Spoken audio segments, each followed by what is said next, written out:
বলছে তাই এই যে মহাপ্রভু, এই মহাপ্রভু তাহলে কৃষ্ণ কৃষ্ণ বলে কাঁদতে শুরু করলেন কখন না, যখন মহাপ্রভু মহাপ্রভুর যখন বিকৃতিতে জগন্নাথ মিশ্র মারা গেলেন। জগন্নাথ মিশ্র যেই না দেহ রাখলে মহাপ্রভু গেলেন গয়াতে পিণ্ড প্রদান করবার জন্য।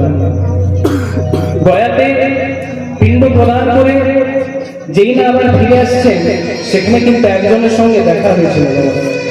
কার সঙ্গে? ঈশ্বরপুরী মহাশয়ের সঙ্গে। ঈশ্বরপুরী যেই না মস্তকে হাতটি রাখলেন, আজ নিমাইয়ের কি যে হলো, শুধু এসে শুধু কাঁদে আর কৃষ্ণ কৃষ্ণ কৃষ্ণ বলে। সবাই বলতে শুরু করলো, ওগো নিমাইয়ের কোনো ব্যাধি হয়েছে?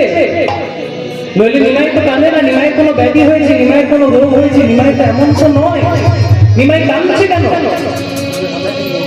সবাই মনে করলো নিমাইয়ের কোনো ব্যাধি হয়েছে, কিন্তু একজন বুঝতে পেরেছে, কিন্তু একজন বুঝতে পেরে গেলেন। তিনি কে? তিনি হলেন শ্রীবাস। শ্রীবাস এসে বলল, প্রভু, শ্রীবাস এসে বলল, প্রভু শুনেছি তোমার নাকি কোনো ব্যাধি হয়েছে, তুমি কাঁদছো কেন? কিসের দুঃখ তোমার, কিসের কমি তোমার? আমি আছি, মা আছে, এত ভক্তগণ আছে, তোমার কমি কিসের? মহাপ্রভু বললেন, শ্রীবাস তোমারও কি মনে হয় আমার ব্যাধি হয়েছে? তোমারও কি মনে হয় আমার ব্যাধি হয়েছে? শ্রীবাস বলছে, না গো, আমার মনে হয় না তোমার ব্যাধি হয়েছে, আমার মনে হয় তোমার কৃষ্ণ কৃপা হয়েছে। মহাপ্রভু বললেন, তাহলে শ্রীবাস আজ থেকে তোমাকে কথা দিলাম, আজ থেকে তোমার অঙ্গনে শুরু করবো হরিনাম সংকীর্তন।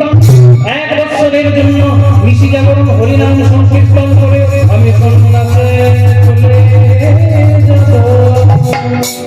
তো শ্রীবাস আমি কি করবো জানো? আমি তোমার অঙ্গনে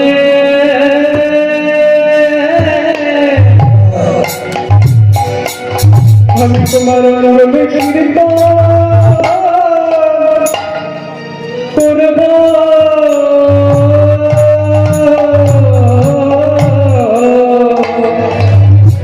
আমি তোমার অঙ্গনে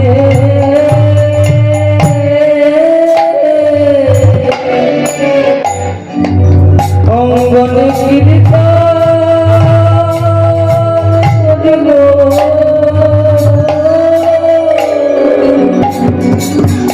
আমি তোমার অঙ্গনে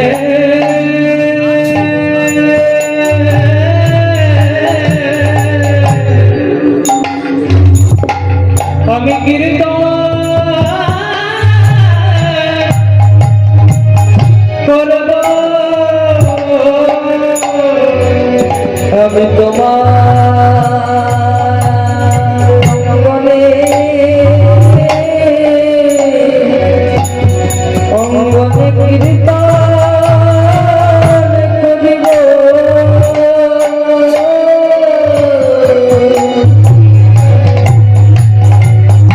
আমি তারে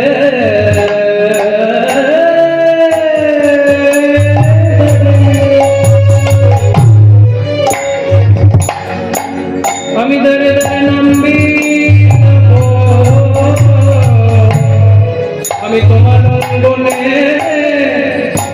কীর্তন করব। আমি ধরে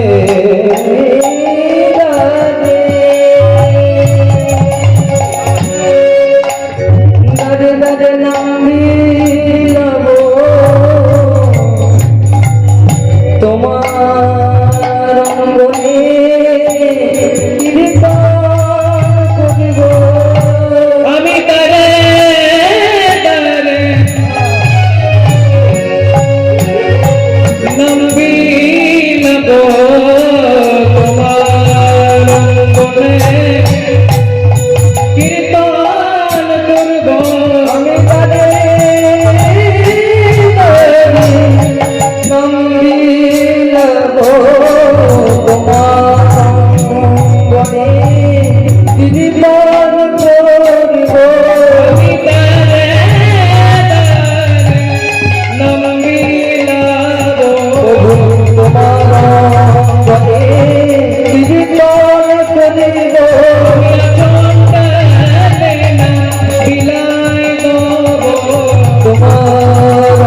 বনে ফিরিতে